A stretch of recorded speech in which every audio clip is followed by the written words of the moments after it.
Well, thank you everyone for joining us. I'm Susanna Kemper, I'm the CEO of the Laidlaw Foundation. Thank you so much for joining us today in this second of our webinars with extraordinary leaders. The first was with Jacqueline Novakratz, who is the CEO of Acumen and a pioneer in patient capital investment. She really transformed the way people think about philanthropy and purpose in business. Today, I'm absolutely delighted that we are joined by Sir David Carter, music teacher, head, CEO, one of the first regional schools commissioners, national schools commissioner from 2016 to 2018, now executive director of Ambition Institute. And really excitingly for us, as well as being a trustee of numerous charities, he is trustee of the Laidlaw Foundation. So David has transformed the way people think about multi-academy trusts and is a pioneer in system leadership. So David, welcome. Thank you so much for joining us today. And you're mute. Yes, it's not a good start, is it? I mean, that's kind of the first schoolboy error I've made. There'll be many more, but you know, Susanna, thank you so much for the invitation, and it's great to see so many familiar faces on the call, and thank you for giving us an hour of your time this afternoon in the middle of your summer holidays, if that's what you're doing. So thank you very much for that warm introduction. Just so everybody knows, we will be spending about 40 minutes talking about David's fantastic new book, which you can see on the screen there right behind him. So if you haven't pre-ordered it yet on Amazon, go ahead and do that whilst we're waiting for other people to join. Okay, so I think let's begin. Talking about your new book. In the preface, you include a letter to yourself, and it's so moving and compelling. I kind of wanted to blow it up and put it on the walls of our schools, or certainly in our new teaching and leadership centre that we're building at Centrepoint Community College. And I think the thing that really spoke to me was when you talk about every lesson every day counts, and how, you know, we need to remind ourselves of that. But when things get tough, because of course they do so often, and for all of our teachers and school leaders, the last few months have clearly been the toughest and most challenging of all. But I wondered if you could talk a little bit about the journey to now. So how you were able to write that letter to yourself when you were first appointed head, clearly at a very young age, in 1998 to now. Yeah, so the letter was something that Laura and I talked about when we were looking at the shape and the structure of the book. And I want the themes of leadership to feature really heavily in this book, because I see this book as a book about leadership and governance. Those are the two threads that permeate the 6 chapters I wrote. But I kind of didn't want to write a chapter called leadership. I wanted to make it self-evident as people read it that these leadership flavors were coming through each strategy and each narrative and each anecdote I was telling. And I decided the best way to do that was to write a letter to my former self. So my experience of becoming a head was a very interesting one. At Easter 1997, I was the head of creative arts at a secondary school, Twynham Comprehensive School in Christchurch in Dorset. And I was appointed deputy head of Cirencester Deer Park School when I started after Easter in 1997. So the transition from head of faculty to a deputy head was quite a tough one, and was going to be a really steep learning curve for me. And at the end of my first week of the summer term, having been in the role for a week, the head then announced to me first and then the staff that he'd accepted an international school leadership post in Brunei. And even at that point, the penny hadn't dropped. And then, of course, as I realised that there were 3 deputies, one was retiring, one was pregnant, and there was me. And so in September, I was the head of the school. So I'd made the journey from being a head of creative arts at Easter to being head of this 11 to 16 comp in Cirencester, Gloucestershire in a term. So what I knew in 1997, 98 was very little, really very little. And And it was that which I suppose sparked the thought about writing this letter at the opening of the book. But I also then tried in the book to think about what did I know at that point? What had I learned being a music and PE teacher? I'd been music advisor in Dorset for 4 or 5 years. So, you know, it wasn't that I hadn't had any leadership experience. I just hadn't had it at that level. And I think the three things that I learned in that phase, which I think I've tried to take with me over the next sort of 22, 23 years has been, number one, the teams matter. I've never really been sold on the idea of the hero head model, which in 1997, there was a lot of those about. And these are people that came into schools, did a brilliant job, turned them around, then went on to the next project. But of course, within a year, 18 months, those schools fell backwards because it had been about them and their presence. And it wasn't about building capacity, which is something which I think is a really important part of leadership. So building teams around me was very, very important, and never so more important when I was in that first year of being in my first year of headship. And I think the second one then was that teaching and learning really matters. It's such a simple thing to say, and it's really obvious, but the more I see about school improvement, I'm more convinced than I've ever been that the only true intervention that makes a difference to raise standards for kids is to really relentlessly focus on how people teach and help them to be the best professional version of themselves they can be.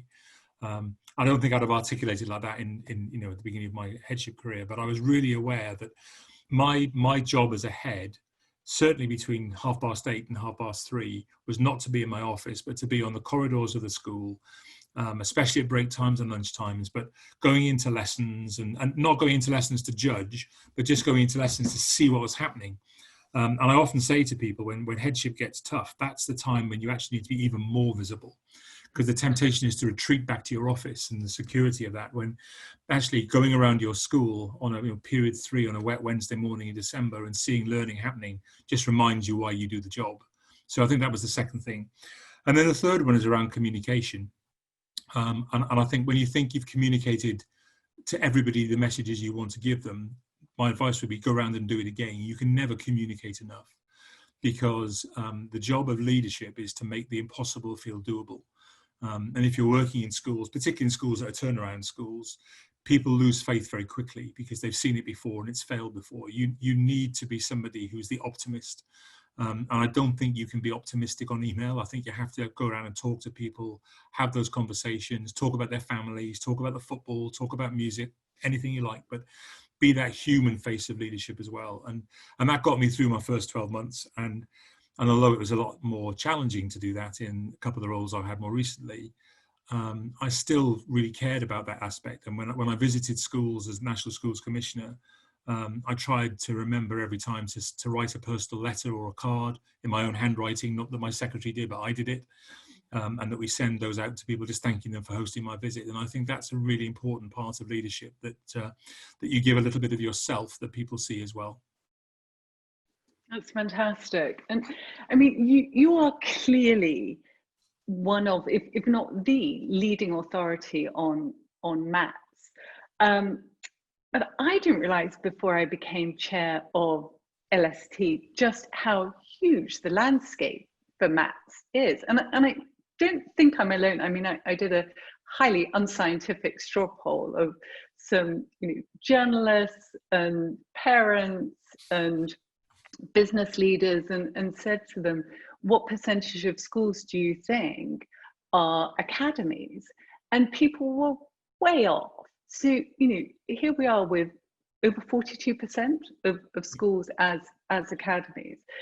Do you think when David Blunkett at the turn of the millennium first initiated this idea that the vision was for it to grow to this extent?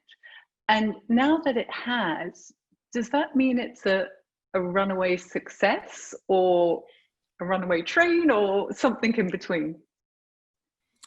That's a really, really good question. I mean, I'll sit on the fence, but I'll give you an answer. I think it's probably somewhere in between. I mean, I think the first thing to say is that the vision that Blunkett and Blair had for it, particularly in the early city academies around 2001, 2002, 2003, is very different to where we were a decade later. after the 2010 general election and the coalition government. And we might talk a bit about that later. But I think it's a different beast, and it was that blanket New Labour model that brought me to this. And for me, it was around doing something spectacularly different for some of the really tough inner city schools. The mistake the politicians made, and probably to a degree still make, is that they think a structural solution is the answer to school improvement, and it just isn't. It's a vehicle that helps you to do it, but it's not the answer. And I think there were some miscommunications, probably either deliberately or accidentally, that took place during that period, which kind of confused that issue. But I think, yes, certainly. I mean, there are examples of when I think sometimes it's an express train going non-stop to Manchester, and then other times I see it a bit like the last train out of Waterloo to Portsmouth at 11 o'clock at night, which stops at about 26 stations. So I think it's been a slow burn. We now have critical mass of secondary schools, so probably not far short of 80% of secondary schools in our academies. A smaller percentage of primary, around about 38, 39%, but because of the volume of the primary estate, more primary schools than secondary schools if you add up the number of schools. And I think the challenge that we've got is for people who feel so passionate about this model of delivering education. The next 5 to 10 years are about the trust model proving that it really can accelerate improvements. And I think that jury is still out to an extent. I think there have been some spectacular successes, in the north and the south of the country, where great leadership, great teaching, great governance has combined to enact change in areas where it had been very, very difficult to do it beforehand. But it's not a magic wand. It's not a panacea. It's to be frank, it's bloody hard work. And if I think about my experience in Bristol when I was leading the Cabot Federation, there was one point where we had 6 secondary schools and 5 were sponsored academies who'd all come through the special measures route. Now, today, to think that you'd have 5 out of 6 schools that joined you in special measures, I'd be saying that's crazy, but we did that. But it was really hard, and in a couple of schools it worked really quickly, and in some schools it took really ages to get the traction and get the culture right and the relationships right. So I do believe that it's the right model, and I think there are some superb turnaround stories. I mean, 60% of sponsored academies are now good or better, according to Ofsted, and that's not the only judgment I'd use, but 60%. And basically, you couldn't really be a sponsored academy if you had a good judgment. The government was not going to pay you to do that if you were a good school. So, that statistic alone, I think, tells you that there's been some fantastic stories, but it also tells you there's 40% that are still not good. And that's the challenge for the sector, and that's why I continue to be passionate about it and do the job that I do. Well, your book is obviously dedicated to talking about some of those fantastic successes, which are really sort of, I think, predicated around the benefits of working in collaboration. And you also talk about some of the factors which lead to some rather spectacular failures too. But let's start with the good stuff. Can you give some examples of some of the really big successes? And I suspect actually we've got a few of them with us in the meeting today, which is rather lovely. You absolutely have. There are. I mean, I'm not going to name people, but there are some of the trusts I have the greatest regard for on the call this afternoon. So a couple of things there. Collaboration, yes. I'm a fierce advocate of that, but only if it's collaboration with purpose. I see too many examples where collaboration falls slightly into the trap of being more what I call edutainment, where people come together and they talk about stuff and they get excited, but actually nothing really changes. And I'm not saying for one second that that's not a valuable thing to do, but we shouldn't kid ourselves that that's really going to be sustained change management. But collaboration that's very clearly focused upon the right strategies, that's a different matter. And we will talk about some of the things that went wrong, but it's I very deliberately, in the title of the book, called it Leading Academy Trust, Why Some Fail But Most Don't. Because unless we are prepared to acknowledge that there has been failure and we learn the lessons of it, then actually they'll happen again. Now, I'm fairly confident that there will continue to be failures, because that's just the nature of the beast. Human beings make mistakes, but we need to learn from those, I think. So I'm going to give you one success story because I think it encapsulates a lot of the evidence I talk about in the book. And I do talk about this school in the book. And the academy I want to talk about is in the southwest. It's in Poole in Dorset. And it's called St. Oldham's Academy. And it was a school that came on my radar within about a week of becoming RSC. By about the 5th or 6th of September, the results of that summer had come in, and they were pretty shocking. Single digit percentage 5 A to C's, including English and maths. And this was a school that I remembered, or rather, I remembered the school on that site from being music advisor, and it had three incarnations and 3 different changes of name and a new building, and it still was failing. And I went to visit the school, and it wasn't in a good space. It really wasn't. Behaviour was awful. It was one of those schools which an architect won an award for because it didn't have any walls, and people will remember those. And if you're trying to, we had a couple actually. Yeah, if you're trying to manage, and we've been putting the behavior, walls back in. Yeah, well, that was the first thing that we did, because it was cruel to ask teachers, particularly young teachers and a lot of supply teachers, to try to teach in a space with 4 different classes happening at the same time. It was just nonsense. So, cut a long story short, the school went into special measures, which we knew it would do, and it was right that it did. That was the week before October half term. So there was a week of school to go, then it was October half term. The head went sick the day of the inspection.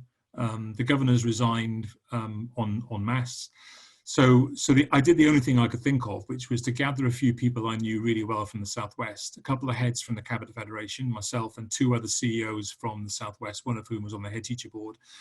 And basically, we had the Friday of that week before half term. That was an inset day, but we went round. The 4 of us went down and ran the school for 4 days.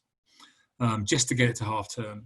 And then, to the credit of the EFA as it was then and the DFE, over the half term period, we managed to get some temporary walls put up. And then we got a new sponsor who came in and basically took over the running of the school the Monday after half term. It took a bit longer to get the transfer into that trust organised. But from a position where staff and kids talked openly about being scared and feeling unsafe, to a school that was deeply special measures, 18 months later, it got a good judgment. And it was the most phenomenal turnaround I've ever seen. And it was about leadership. It was about leadership.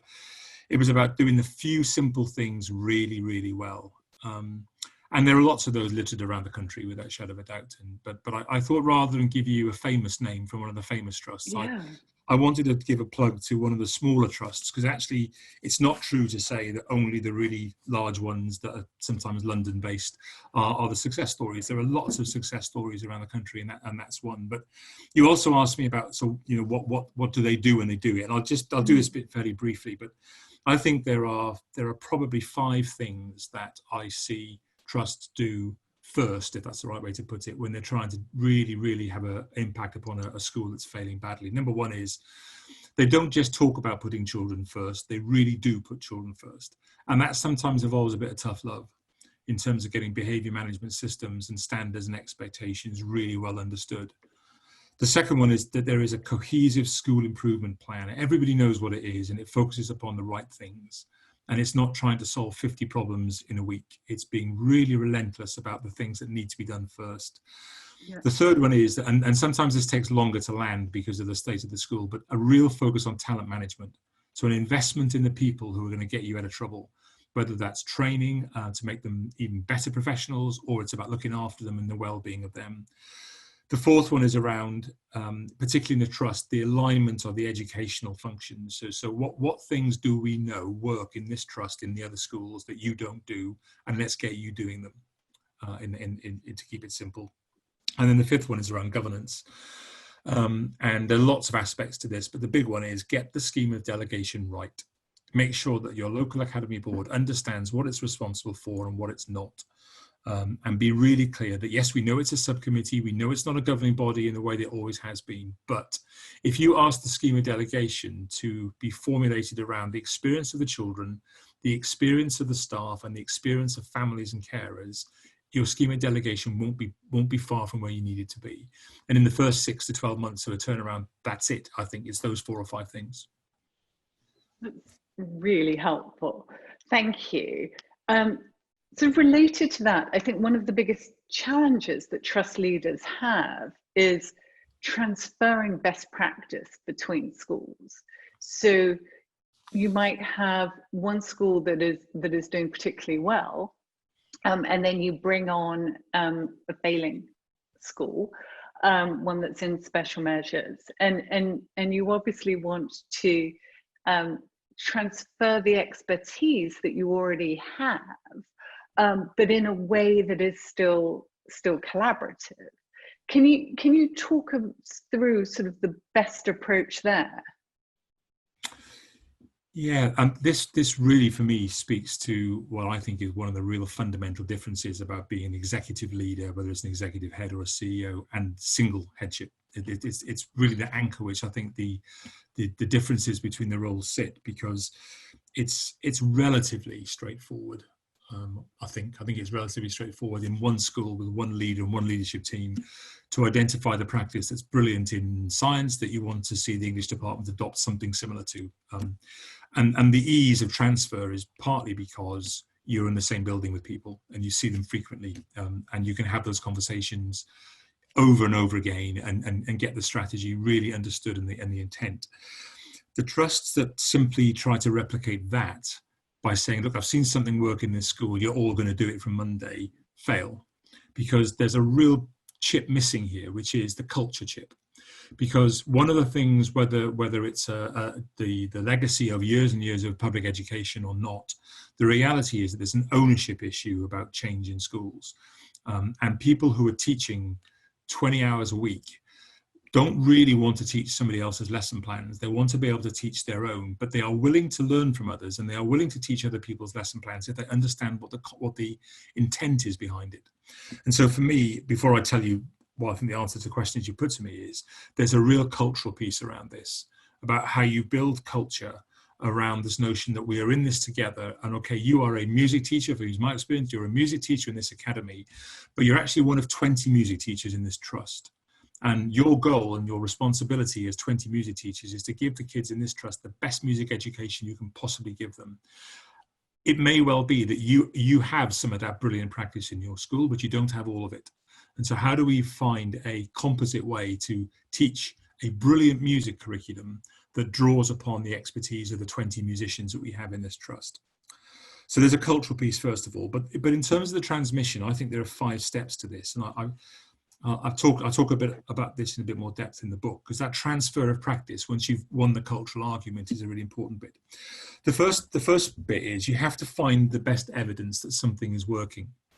And the evidence comes from 3 places. The evidence comes from within the school, it comes from within the trust, and more importantly, it comes from beyond the trust. And so we know that the last 5 to 10 years, there's been such an appetite for educational research in our sector. But it's still quite embryonic, and I still think we've got a way to go in terms of recognizing that other people have the answer to the question we're asking ourselves. Yeah. The answers aren't all in our classrooms, they're in other people's classrooms, and we should open our doors to it. So first of it, the responsibility of leaders in the trust is to find the evidence that something is working. Don't go down an avenue because it sounds interesting. Test it. Go and look at it if it's not in your trust. Find out what the people did to do the change pathway that produced it. The second way is then, I mentioned communication in one of the answers that you put to me earlier on. And the second part of where I look at it would be that you have to find a really simple way to describe that practice to somebody who hasn't seen it. Because otherwise it sounds like, if you're not careful, I've seen something that you haven't, but I know it's better than what you do. So you have to find a way to build the compelling argument, if you like, about why I as a music teacher should teach differently. The third bit is a connection piece, which is the people who've developed the practice that you now want to migrate towards another school have to have a really good face-to-face relationship with the people who are going to adopt the practice. And that's the transmission bit. And so that is about going and looking at it. It's about discussing it. It's about looking at the outcomes. It's about looking at the resources, the curriculum structure. It really isn't a digital email. It really isn't that. It is the physical need to go and look at it in action. Because the one thing I would guarantee you is when you're transmitting effective practice is it won't look the same in every school. The intent might be, and the DNA will, but how it's delivered and how it lives in a classroom will have a different life of its own because the school culture won't be the same. My job as a CEO was to be demanding that those conversations happened. So if I'd seen something happen that I knew there was a real potential for another school to adopt it, I wouldn't necessarily broker the conversation. I wouldn't literally drive somebody from school A to school B, but I would be really insistent that the conversation happened, and then would follow up on the feedback that I wanted from that conversation. And what I saw happen so many times was that the original idea, which had blown me away, by the time it had been seen through the filter of being transmitted to another school, got even better because it had been tested in a new location. And where we have a trust, where you are effectively talking about a group of standalone schools, but they're in a multi-academy trust, you miss that bit out. And that's the exciting bit. And that's not the same as standardization imposed from the center. That's about alignment based upon educational evidence that people buy into the reality of it. Which is fantastic, isn't it? Because actually that's sort of adding excellence upon excellence. And that's the way you build and you scale success. And I find that really encouraging, because one of the things that I suppose has surprised me coming from the business sector into education is an apparent unwillingness to make changes and to do new things. And definitely correct me if I'm off piste here, but it feels a bit as if the education sector has been so beaten down that it's become slightly risk averse, and almost that there's a culture of being nervous about trying new things because failure is so unacceptable. And I wonder, firstly, if you think that that is true, and secondly, how do you create an environment, if that is the case, that embraces intelligent risk? So not, you know, just doing random things, but really making it okay for a school to accept new ideas and not just be explaining why that idea wouldn't work in their particular environment because their school is different. They have more demanding children, they have more disadvantage, etc., etc. I think it's a very fair question. I think I'm probably a little bit more optimistic about the risk aversion, because I think what I've seen around the country in many multi-academy trusts that are doing well or improving rapidly is that they're not just better at the things they should be better at. They've had to really tear up the blueprint and start again. They've had to really think differently. So I think there is an element of that. And I certainly think the last 6 months, where we've seen some phenomenal success stories of the way trusts have galvanized communities to get people through this has been True. Very, very positive around that. But I like your question, and I do think there's some validity in it. And I think it comes down to this for me is a governance question. So when I talked about the book being about leadership and governance, this one absolutely falls in the latter category, I think, because this is for me related to the approach that the Board of Trustees in a MAT brings to the whole risk piece, and what I would regard as the need for a healthy appetite. And I think there is a spectrum with risk, and it's probably not even true to say this is unique to education. I'm sure it's in other aspects of public sector and private sector as well. But I think there's a spectrum which says, actually, we are going to take a gamble on loads of different things because we're creative and we're innovative, and we'll worry about the risk later. And at the other end of the spectrum is the degree of due diligence is so severe and so well developed that actually people just never get past it. And the truth for me is somewhere in the middle between the two. And that's why governance has such an important role to play, and why, you know, the two ministers that I worked for, Lord Nash and Lord Agnew, were both very clear about this. You know, they wanted to broaden the professional skill set of people coming into trustee roles in MATs, and they were both adamant that that was the right way to do it, and I was completely on board with that. And it's one of the success stories of groups like Academy Ambassadors who found trustees all over the country. The thing that's interesting for me is that what we're seeing now is a move away from people's professional title being the reason why they're becoming a trustee, but more about what their professional expertise enables them to do. So if you think about some of the things that we need trustees to be good at, whether it's change management, whether it's converting a strategy into outcomes, whether it's about communication, human resources, there are lots of roles where people might have one particular title, but what they actually do on a day-to-day basis explores all of those things. So I think that's the first part of the answer to this. I think the other one is, and I think this is a very real issue and a blocker towards risk, is that we have a situation where most trusts are spending around about 77 to 80% of their income on gag. So the gag income on staffing, sorry. Yeah. The gag income on staffing. And if you've got one proportion of your budget that takes 4/5 of your income, then actually the amount of money you've got left to pump prime innovation is relatively little. And I think that's quite a challenge. And I think we're going to see that over the course of the next 18 months as people realize that virtual and digital learning is such a powerful tool for how we think about learning away from school. And I don't know what the future holds with COVID, but what I suspect will happen in the next academic year is that different parts of the country are going to experience sometimes where some of their children are at home and some of their children are in school. I think there needs to be a very strong message from the centre, from government, that the expectation is that children are going back to school, unless there's a very, very good health reason why that shouldn't happen. But you're not going to be able to replicate a school timetable through through Zoom.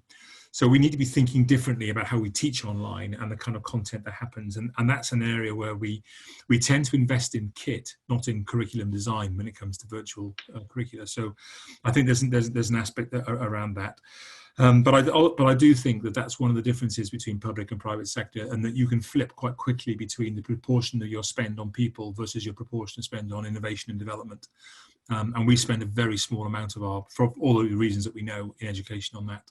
And until we begin to tweak that a bit, I think we'll have a slight issue around that.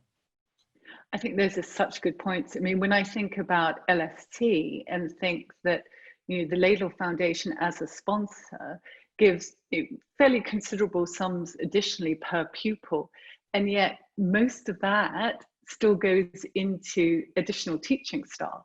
Yeah. So for trusts who don't have the benefit of a sponsor who's also contributing, that makes it really tough. And that's the vast majority. I can count on the fingers of one hand. I think the trusts that have a philanthropist that continually, over the period of time that Lord Laidlaw has supported his schools, the reality is for a 3 primary school trust in Cornwall that's a million miles away from there, and quite possibly their 80% on staff is higher than 80%, and that makes it even harder to do that. So there is for me a period of time coming up where we need to think differently about the operating models that we have. And the last chapter in the book, which coincidentally I came to in April when we were right in the middle of lockdown, is about what does the future landscape for trust look like in a post-pandemic era. And it will be a real challenge for schools, the whole remote learning piece, because as you say, it's not just about the content, it's how that content is consumed. So whilst people made these Herculean efforts to sort of lift and shift classroom materials and put them online, as you say, it's not just the content, it's how you make that content consumable in a virtual world for different age groups. So it will be really challenging. And there's a real piece of work around the pedagogical process of teaching online, which trusts, I think, are far better equipped to approach than individual schools are. Yeah. But just 2 very quick examples. When you're teaching face to face and you've got an hour lesson and the children in front of you, I think the temptation to talk to this class for 5 to 10 minutes is fine. It won't go wrong, and you're landing the key messages of the lesson in 5 to 10 minutes. You have so many competition factors on a child's phone or iPad for your attention online that you haven't got 5 to 10 minutes. I reckon you've got 2. And so you have to be able to get your message across far more succinctly. And the other one, which I heard somebody say the other day, is we need more Blue Peter, by which they meant that when you're teaching online, you have to be super, super enthusiastic about your subject. Not to say that you're not, but your body language in the classroom can exude that enthusiasm. You don't have that advantage online. You have to be there doing the Blue Peter bit around this is the best thing that you're going to do today. And I watched a lesson online last week where year 1 kids were doing a maths lesson. And the person teaching the lesson had the kids shouting back at the screen to get that kind of engagement, it was almost like, pantomime stuff. But it was the data that has been produced around this is that if you hold the kids' attention for the first 5 minutes, they stay for the whole lesson. As they drop out or lose engagement at 4 minutes, 3 minutes, it has a significant impact on whether they stay for the whole lesson. And of course, in a classroom situation, they can't go anywhere. They're sitting there. They might have tuned out. They might not be listening, but they're there. They're present. But actually, online, if they're bored, they'll go and look at something else. YouTube, There is a TikTok, real whatever. Yeah, definitely. So we've been talking about what makes a trust successful and how a trust leads. But what about the CEO, the person at the top? What are the core aptitudes of a CEO that people should really reflect on? Yeah. So the whole of chapter 2 in the book is on this, and it's called "So You Want to Be a CEO," and I did that deliberately because I think there are some people who become CEOs who actually didn't want to be one. I think what they were was brilliant head teachers, incredibly effective leaders in school improvement, but suddenly found themselves doing a job that they weren't prepared for and actually took them, in some respects, further away from what they really loved. And I think that's okay to say that. I think it's okay to say that. And when you have so many multi-academy trusts that have been formed from a really great school, it's inevitable that the great school leader and probably the governing body of that great school simply went up a level and became the MAT CEO and the MAT board. And I don't have a problem with that. But I do think that there is a need, and I've tried to do it with the book and I'll do it with my ambition training as well, to talk about what the difference is.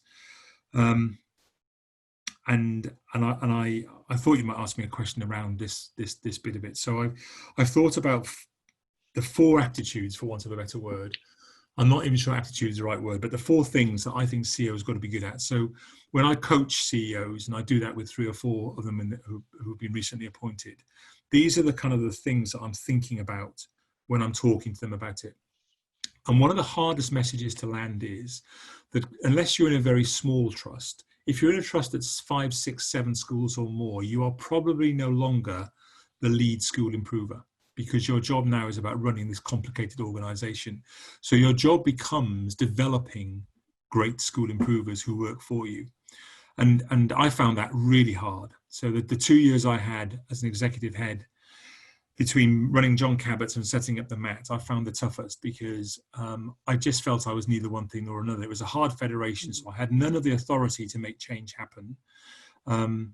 Yet I was spending my time frantically moving between 2 schools and feeling really ineffective. So I really understand the challenge. But these are the 4 things. One is, I think, about the ability to lead change. And what I mean by that is to understand the impact that change has on the organization and upon yourself. And linked to that, I think you have to decide on what your change model is going to be. Now, the one that I've always gone to is Kotter's theory of change. I find that very helpful. It's not the only one, and there are lots that flow out of his thinking, but his model of the sequential nature of change has stood me in good stead for 25 years. So I'm going to stick with it and help him to help me understand it. But I think the other aspect of that, and the bit that I got a lot from Kotter, was he talks about a guiding coalition for change. And I think one of the things you have to do as a change leader is to build a group of people around you who can help you enact the change. If you believe that you can deliver change at scale, particularly on a much broader geographical footprint like a multi-academy trust, then you're kidding yourself. So you need to develop change agents around you who are really positive about winning the argument around the benefits for children. That's the sequence. So I think the ability to lead change is number one. The second skill that CEOs need is, and this is not that different to one school, but it's scale, is how do you build an affordable operating model? So, what do you want your trust to deliver? This is why I think if you can afford a chief operating officer or a CFO, it's so important, because those roles are critical in the trust and they're every bit as strategic as the CEO job is. But how do you build an operating model that's affordable, that doesn't simply add more head count into the central team and head count into the academies? Yeah, that's a really important part of it. One of the bits that I talk about in the book is about the twin intelligences. I talk about them, and the twin intelligences for me are operational and emotional. So the operational intelligence is knowing technically how to run a trust. Now, whether that's about governance or about financial management or about accounts or about school improvement or about how you employ people, it's the technical bits that actually keep you out of tribunals and keep you out of jail, to be frank. It's really important. And then the other intelligence is the emotional intelligence, which is, now we've decided how we're going to work and what our values are, how do I take people with me? And I think you can get away with being one or the other in a single school. You definitely can't get away with it in a trust, because every day requires you to weave your way in and out of those two intelligences. And then those three contribute to the fourth one, which is, how do you do all of that across a wider footprint? So, you know, my footprint in Bristol wasn't huge. It was schools in Bristol, Bath and Weston-super-Mare. Weston-super-Mare to Bristol was a bit of a trek on the M5 if it was a bad day, but fundamentally it wasn't like Oasis, for example, who've got schools, you know, right the way up to the northwest of England, all the way down to the southeast. I didn't have that to contend with. But if you do have that to contend with, you know, how do you be that visible leader if your schools are 500 miles apart or 350 miles apart? How do you deliver that? So it's those kind of things which I think test the mettle of CEOs, and that to a degree are the reasons why they succeed, and sometimes the reasons why they don't. And I guess ultimately the test of a successful CEO is the school improvement that happens, right? Without that, there's sort of no point to a MAT existing. Yeah. I think you have a formula for that, which I love, which is the strategy plus capacity plus pace, which I think is such an interesting third part of it. And those three things, the strategy, the capacity, the pace, are what equals improvement. Can you just talk us through that? Yeah, of course. So I'm glad you made that you prefaced that by talking about school improvement, because that for me is exactly what a trust is about. I do feel that in recent times we lost our way a little bit, because I think ministers had a different view, that it was about good governance, it was about financial astuteness, it was about almost everything but school improvement. And you know, I banged that drum very hard and very loud in the DFE, and you know, as you'd expect me to. But I like the idea of a formula for some of these things, because it's quite complex. And I think one of the things I try to spend a lot of my time now is to try to make the complex appear more simple. And so strategy plus capacity plus pace equals improvement is a good starting point for it. And what I mean by it is this. So the strategy is that you have to have a plan for school improvement. And it starts from the classrooms of your schools up, not your trust office down. And it's predicated on the view, which those of people who know some of the things I've talked about a lot, is that I believe every single school in this country requires improvement. It's just a matter of how much and scale. And so therefore, if you're a trust with 8 schools, you need to know the performance trajectory of your schools in order to determine how best to support them. And that's what the strategy does. The capacity is both intellectual and people. So it's knowing what to do, the operational intelligence I talked about, but also having the people available to be able to deliver that. And so that the capacity draws upon both your intellectual capital, but your financial resource and your people and your talent resource. And you've got to get that right. And that's why I believe so strongly the trusts have to capitalize upon the best teachers and the best leaders to have the widest impact they can across their trust. And the pace just basically means don't overthink it, get on with it, just get started. You know, I'm a big fan of due diligence. I understand that we've got to get our diagnosis right. But what you find when you start trying to tackle one thing is that you tackle 3 or 4 things, actually, because if their behavior gets better, other things start to improve as well. So sometimes people spend an awful lot of time working out what they're going to do, by which point the problem's changed anyway. So the pace is just get started, just get going with it. Because if you're working in a turnaround school, my guess would be that many of the staff have heard this promise before, and they've seen off all the other leaders, and they're going to see you off because they don't believe that anything good can happen in this school. And not enough people in the school know what good looks like. So what you've got to do is you've got to get those quick wins happening in the first 6 to 12 weeks that build the kind of belief that, yeah, we can do this.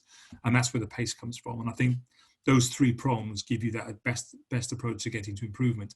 And I mean improvement in 6 weeks, in 12 weeks. I don't mean that you're now an outstanding school with the best results in the local authority. I simply mean that the school is better than it was. And that's why my different phases of the school improvement diagram, the stabilize, through repair, through improve, sustain, enable you to have landmarks about how you assess where the improvement is.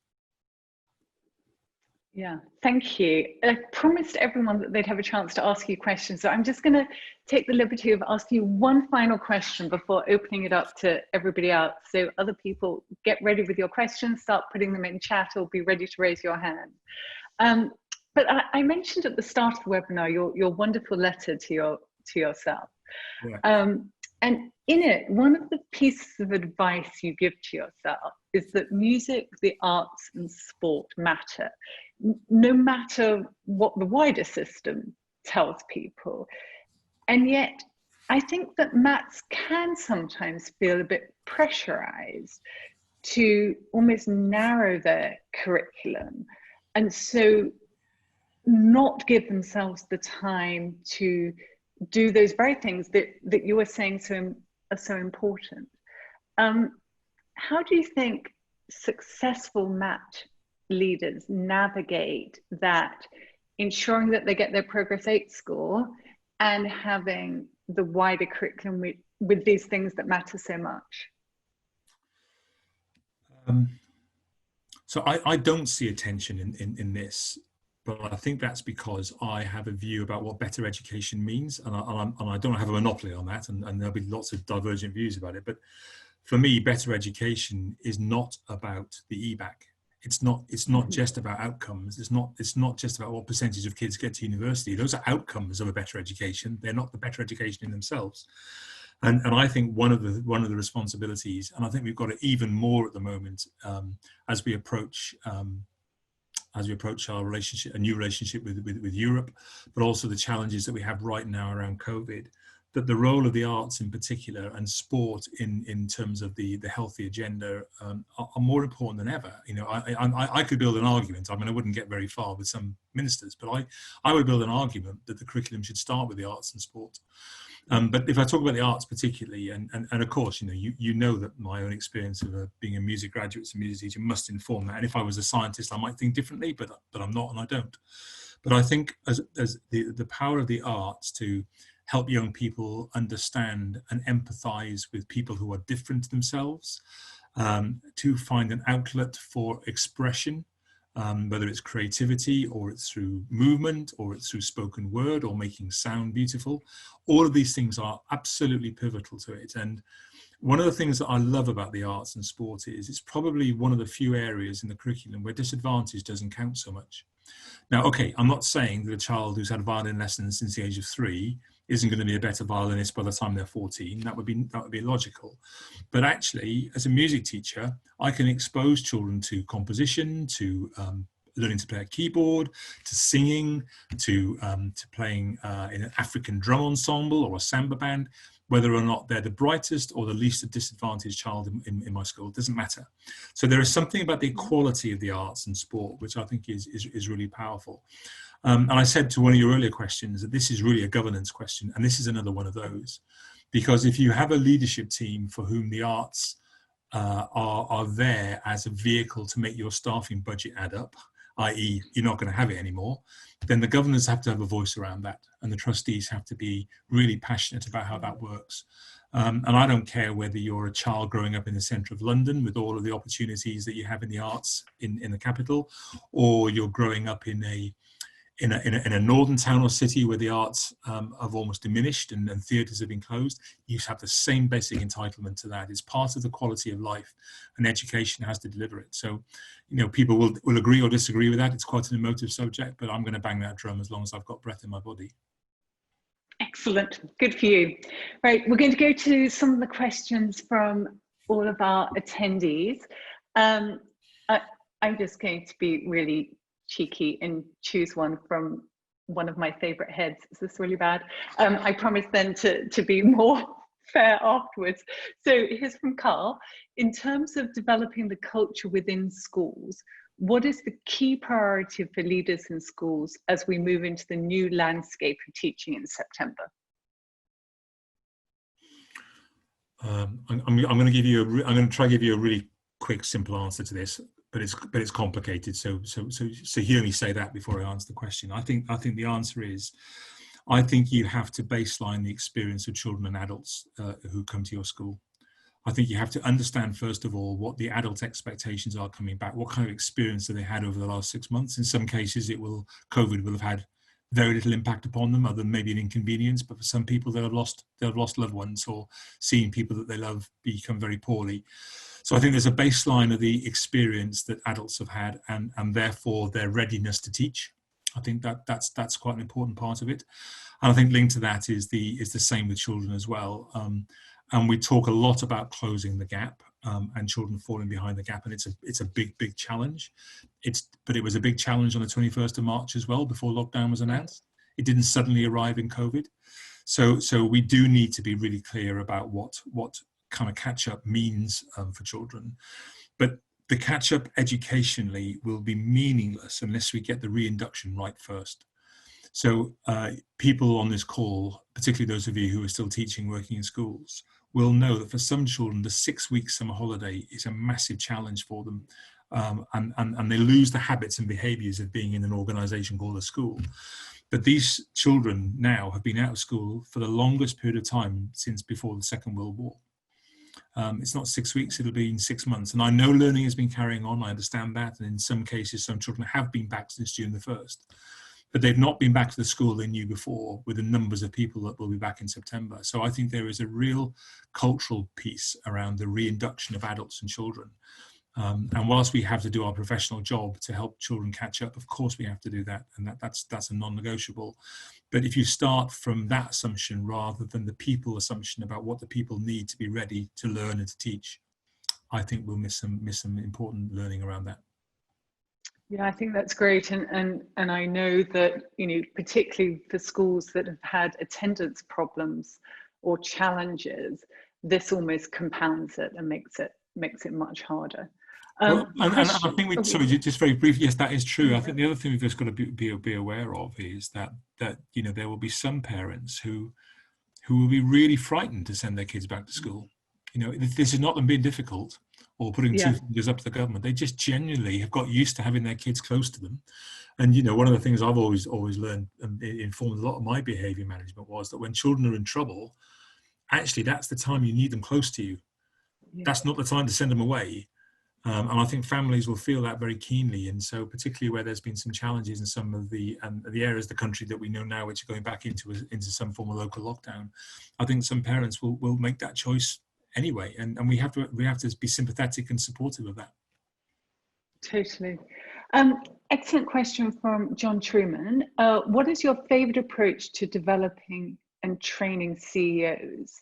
And as a sort of follow on to that, how do we best support, maintain our best CEOs in their very challenging positions? So you're going to find this one slightly ironic, because obviously I do what I'm about to say I don't think we should do. I'm not entirely convinced the program is the right way to do it. I think there's an element of a program. What I try to do with the programs that I run at Ambition and the MBA that I run with Buckingham is to really focus upon the content of leading complicated organizations rather than leading schools. And I think that's I think I can justify a program to myself in that way. I think the best way to develop and train CEOs is through a really sophisticated executive coaching program, where you really get to the heart of what that individual needs. And that's why some of the stuff, you know, we talked about the capacity and the capability and the competency when you asked me about CEOs. That's a very important part of that, I think. And I think another part of my answer, so I noticed somebody asked me the question a bit earlier on about it was about how does CEO, Peter asked, how do CEOs ensure they create sufficient strategic planning space for themselves? I think that goes along with that question as well, which is it's very easy to continue to see yourself as a CEO being that busy leader that you are in a school. You know, that when I described my first 6 months of headship, you know, being on the corridors from half past 8 to 3:30, that got me through that period of my life in that particular job. I don't think it's necessary to be that visible as a CEO, because actually you are holding in your head so much information about how you're going to make this trust brilliant that you have to build in some reflection time. Now, that doesn't mean for me that you stay at home and you read a book. That's not important. But I mean, the reflection that you get from talking to people outside of your trust, the kind of relationship that you have with your chair, the kind of relationship you have with your coach or with other MAT CEOs. I think that's what I mean by that. So I think there is a wraparound structure, of which coaching is a part of that development. The other thing I think, which is interesting, and this will be a capacity issue, but I've said this many times, I think more trust CEOs should put their hand up to be trustees of other people's trusts. I also have said that I don't think you can do that in your locality. There are too many conflicts of interest around that. But I think about what I've learned from being a trustee at Centrepoint and a trustee with the Laidlaw Foundation and a trustee at the National Teaching Awards. I wish I'd had that experience 10 years ago. But I've learned so much from being a trustee in other charities that I can't imagine it's not a great professional development experience for CEOs if they've got the time and the capacity to do it. There's a sort of related question just from your trustees' thought there, which is, do you think there is value in formal alliances between MATs to share outstanding leadership and practice? Oh yes, 100% I do. Yeah, I think one of the things that I tried to have an influence on, both in the system and in the DFE, was MAT-to-MAT collaboration when I was NSC, and I think to a degree I had some success, but it was very early days and very embryonic. I think one of the ways in which we solidify the academy trust sector is that more trusts do exactly what you've said, and they form these kind of multiple trust alliances. I can see potential conflicts. If there's a school in both trusts patch that they both want, I can see how that could be different. But then you have an RSC to arbitrate and make the right decision and the right call on that. But if you think about capacity, and capacity being one of the really big challenges in our sector at the moment, then that's one way in which you do that. I mean, if you think about the era we're about to enter, the DFE will have some grants for capacity, but not on the scale we've seen in the past. So how else do we do it? And I think the way that we do it is we form these strategic alliances.